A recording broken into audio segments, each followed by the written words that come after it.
Garibgar ki kahani और उसकी बीवी का दुकान लगाना। आज तो पूरे 100 रुपए की कमाई हो गई है। आज मेरा परिवार दाल चावल नहीं बल्कि रोटी सब्जी खाएगा। सूरज कंस्ट्रक्शन साइट पर ईंट धोने का काम करता था, जिसके उसे हर रोज 40 रुपए मिल पाते थे। लेकिन आज सूरज ने पूरे 100 रुपए कमाए थे। 100 रुपए जितनी कम कमाई को देखकर भी सूरज काफी ज्यादा खुश होता है और उन मिले हुए 100 रुपयों से थोड़ा सा आटा और सब्जी लेकर आता है। सूरज जैसे ही आटा और सब्जी लेकर घर आता है तो सूरज के घर वाले काफी ज्यादा खुश होते हैं। अरे वाह, आज पापा आटा और सब्जी लेकर आए हैं। इसका मतलब आज हमें दाल चावल नहीं खाने होंगे। माँ, जल्दी से हमारे लिए रोटी और सब्जी बनाओ ना। आज तो मैं पूरी 3 रोटी खाऊंगा। भगवान ने मेरी सुन ली। कितने दिनों से मैं प्रार्थना कर रही थी, लेकिन आज मेरी प्रार्थना भगवान ने स्वीकार कर ली। मैं बस जल्दी से आप सभी के लिए गर्मा गर्म रोटी और सब्जी बनाती हूँ। जमुना अपनी नंद निधि के साथ चूल्हे पर जल्दी से गर्मा गर्म रोटी और सब्जियां बनाती हैं।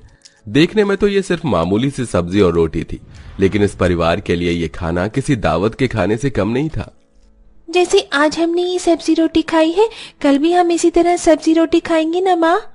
बेटा, अगर भगवान ने चाहा तो कल भी हम जरूर सब्जी रोटी खाएंगे, वरना जो रोज खाते आ रहे हैं वही खाना पड़ेगा। अब ये दाल चावल और नहीं खाए जा रहे हैं। मेरा तो मन बासी रोटी सब्जी खाने को करता है। दाल चावल तो अब गले से उतरना भी मुश्किल हो गया है। निधि और कौशल्या की बात सुनकर घर में सभी की आंखों में आंसू आ जाते हैं और उन्हीं आंसू के साथ वो सभी रोटी सब्जी खाते हैं।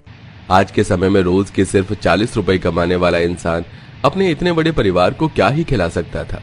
वो तो इस परिवार की किस्मत थी कि इनका नाम राशन कार्ड में था, इसलिए हर महीने इन्हें सरकार की तरफ से चावल और दाल मिल जाया करती थी, जिसके चलते ये पूरा परिवार हर रोज सिर्फ दाल चावल ही खाया करता था। और जब कभी कभी सूरज थोड़े बहुत पैसे कमा लेता था तो उसका परिवार आराम से सब्जी रोटी खा पाता था। ये क्या आलोक, तू आज भी ये दाल चावल लेकर आया है? अरे तेरे घर में कभी कुछ और नहीं बनता है क्या? हर रोज दाल चावल उठा कर ले आता है। हम तेरे घर के दाल चावल खाने पड़ते हैं और तू हमारे घर का अच्छा अच्छा खाना खा लेता है। आज के बाद तू हमारे साथ खाना नहीं खाएगा। आलोक की क्लास के सभी बच्चे हर रोज उसके दाल चावल लाने पर उसका काफी मजाक उड़ाते थे, लेकिन बेचारा आलोक भी अपने घर के हालातों से अच्छी तरह वाकिफ था, इसलिए वो किसी से कुछ नहीं कहता और चुपचाप से चावल खाने लगता है। ऐसे ही एक दिन, अरे मंजू दीदी, आप यहाँ, वो भी ऐसे अचानक? हाँ, यही पास से गुजर रही थी तो सोचा कि तुमसे मिलती चलूं। कौशल्या अपनी नंद मंजू को जल्दी से घर में ले आती है और घर पर बिठाकर पानी पिलाती है। अरे अब क्या सिर्फ पानी पिलाओगी या थोड़ी बहुत पेट पूजा भी करवाओगी? बड़े जोरों की भूख लग रही है। अपनी बुआ सास की बात सुन जमुना अपनी सास की तरफ देखती है और चूल्हे पर रखे हुए दाल चावल को प्लेट में डालकर ले आती है। पता है मंजू दीदी, मेरी बहू बड़े ही स्वादिष्ट दाल चावल बनाती है। खाकर देखिए, आपको भी बहुत अच्छे लगेंगे। तुम लोगों की इस दाल चावल से ज्यादा खाने की कुछ हैसियत भी तो नहीं है।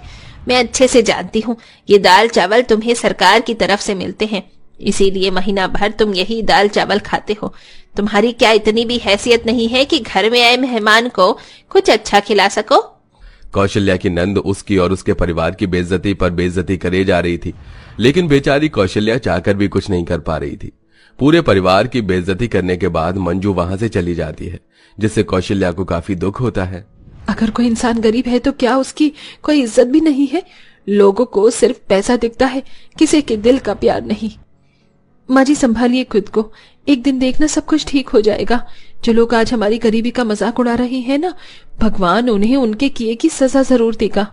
जमुना हर दिन भगवान से अपने परिवार की स्थिति को ठीक करने के लिए प्रार्थना करती थी, लेकिन शायद अभी कुछ और दिन जमुना और उसके परिवार की जिंदगी में बस ये दाल चावल ही लिखे हुए थे। माँ, 1 महीना हो चुका है और आपने अभी तक एक बार भी रोटी सब्जी नहीं बनाई। माँ, कब बनाओगी रोटी सब्जी? मेरा रोटी सब्जी खाने का बहुत मन कर रहा है। हाँ, जल्दी से रोटी सब्जी बनाओ ना।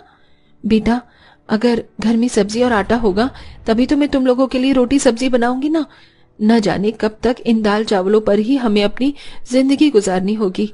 हर रोज दाल चावल खाने की वजह से पूरे परिवार को ठीक से पोषक तत्व नहीं मिल पा रहे थे, जिसके चलते सबका शरीर काफी ज्यादा कमजोर हो चुका था और इस कमजोरी का सबसे ज्यादा असर जमुना के तीनों बच्चों पर था। हे भगवान, अब तू ही कोई रास्ता दिखा, वरना मेरे बच्चों की हालत तो और ज्यादा खराब हो जाएगी।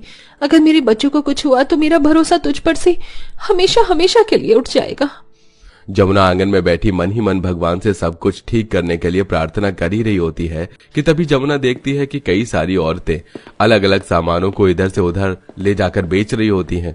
कोई बर्तन बेच रहा होता है तो कोई खाने पीने की चीज, जिससे वो सभी औरतें ठीक ठाक पैसे कमा रही होती हैं। ये सब देख जमुना को एक आइडिया आता है और वो जल्दी से अंदर जाती है। माँ जी, हमें सरकार की तरफ से ठीक ठाक दाल चावल मिल जाते हैं।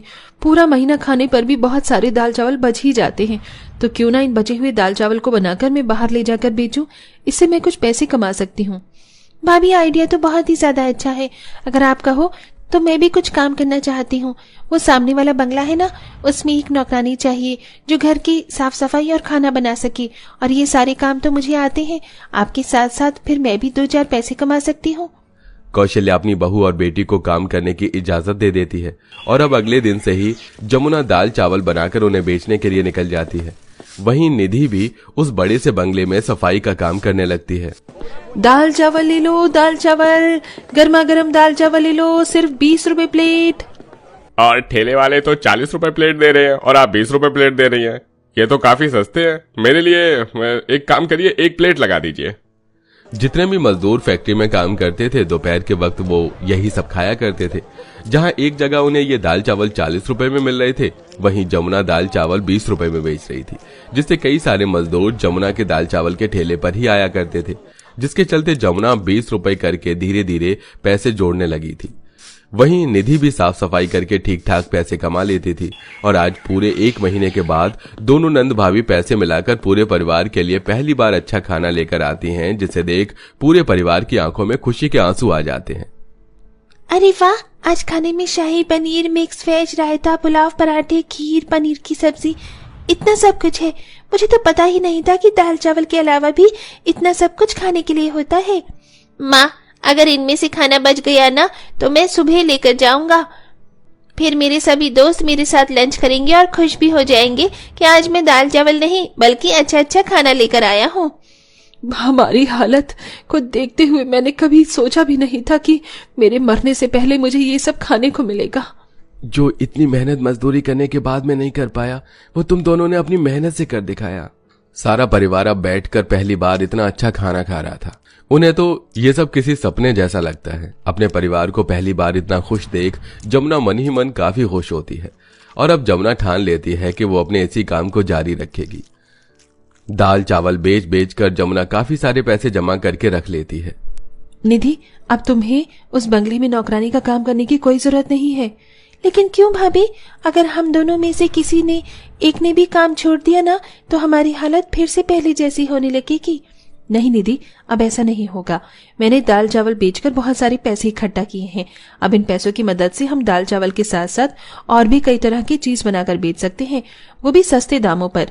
सस्ते दाम को देखकर ज्यादातर लोग हमारे पास ही खाने के लिए आया करेंगे और अगर भगवान की कृपा यूं ही बनी रही तो एक दिन हम जरूर कामयाब होंगे और इस गरीबी के दलदल से जरूर बाहर निकलेंगे।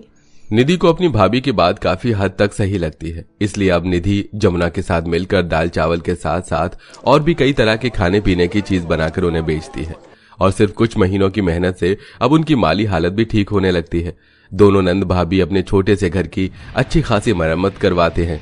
वहीं अब सूरज भी मजदूरी का काम छोड़कर अपनी बहन और पत्नी के साथ खाने के काम को संभालता है। धीरे धीरे इस परिवार की जिंदगी ट्रेन की तरह पटरी पर आने लगती है। बहू, तू तो हमारे लिए देवी है देवी। ये सब कुछ जो भी है ना, ये सब तेरी वजह से है। ये सब कुछ मैंने अकेले थोड़ी ना किया है, बल्कि निधि ने भी इसमें मेरा बराबर का साथ दिया है। माँ बिल्कुल ठीक कह रही है। भले ही मैंने मदद की है लेकिन इस मेहनत के पीछे आपका हाथ है। पूरा परिवार भगवान का शुक्रिया अदा करता है और इसी काम को जारी रखते हुए एक अच्छी खासी जिंदगी जीता है। और साथ ही जब भी उन्हें कोई भूखा प्यासा दिखता तो वो जरूर उसकी मदद करते, क्योंकि उस भूखे प्यासे इंसान में कहीं न कहीं आज भी उन्हें अपने बीते हुए कल की जिंदगी दिखती है।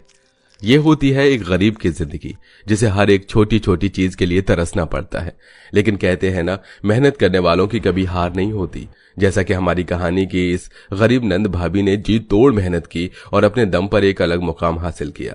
तो दोस्तों, कैसी लगी आपको हमारी ये कहानी? हमें कमेंट करके जरूर बताइएगा।